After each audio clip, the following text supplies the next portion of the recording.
Hi అండి, అందరికీ నమస్కారం. Welcome back to my channel. ఈ వీడియోలో ఇప్పుడే అందిన వార్త, రాష్ట్రానికి భారీ నష్టం అండి. డ్యామ్ అయితే కొట్టుకొని పోయింది.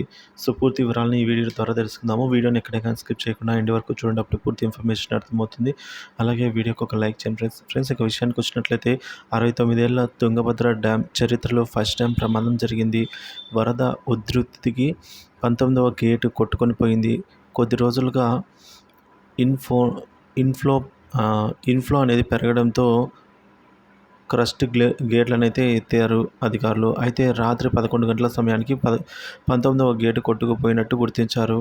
ఇంకా గేట్ చైన్ లింక్ తెగిపోవడంతోనే ఈ ప్రమాదం జరిగినట్టుగా ప్రాథమికంగా అంచనా వేస్తున్నారు.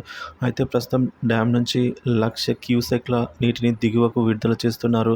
మొత్తం గేట్లను 20 అడుగుల మేర ఎత్తారు. అయితే వరద ఉధృతి తగ్గితే గేట్ రిపేర్పై అయితే ఫోకస్ పెట్టనున్నారు. ఈ నేపథ్యంలో తుంగభద్ర డ్యామ్ను కర్ణాటక మంత్రి శివరాజ్ గారు పరిశీలించారు. డ్యామ్ పరిస్థితిపై అధికారులతో అయితే సమీక్షించారు. గేటు కొట్టుకుపోయిన నేపథ్యంలో చెన్నై, బెంగళూరు నుంచి నిపుణుల బృందం వచ్చి పరిశీలించింది.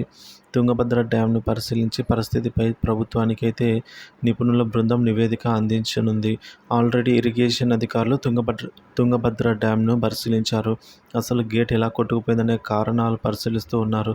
అయితే మిగతా గేట్లకు అలాగే డ్యామ్కు ఎలాంటి సమస్య లేదంటున్నారు అధికారులు.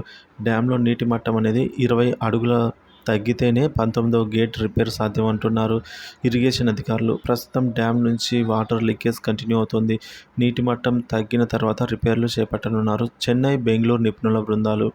ఇదిలా ఉంటే తుంగభద్ర డ్యామ్ గేట్లు ఎత్తడంతో కర్నూలు జిల్లా పరిధిలోని ఆర్టీఎస్ దగ్గర తుంగభద్ర నది ఉధృతంగా అయితే ప్రవహిస్తోంది. మంత్రాలయం దగ్గర గేటు పెట్టి నదిలోకి అయితే ఈతకు వెళ్లకుండా హెచ్చరికలు జారీ చేశారు. అయినా కూడా కొందరు లెక్క చేయటం లేదు. నదిలోకి అయితే దూకుతూ ఉండడం ఆందోళన కలిగిస్తోంది. ఇప్పుడు మంత్రాలయం మీదుగా వరద నీరు సుంకేసుల రిజర్వాయర్లోకి అయితే పరుగులు తీస్తోంది. నీరు రాగానే సుంకేసుల గేట్లు కూడా ఎత్తనున్నారు. ఆ తర్వాత వరద నీరంతా కూడా కర్నూలు మీదుగా కృష్ణా నదిలో కలిసి శ్రీశైలం రిజర్వాయర్లోకి అయితే చేరుకుంటుంది. ఇప్పటికే తుంగభద్ర డ్యామ్ నుంచి 1,30,000 క్యూసెక్ల నీటిని అయితే విడుదల చేస్తోంది.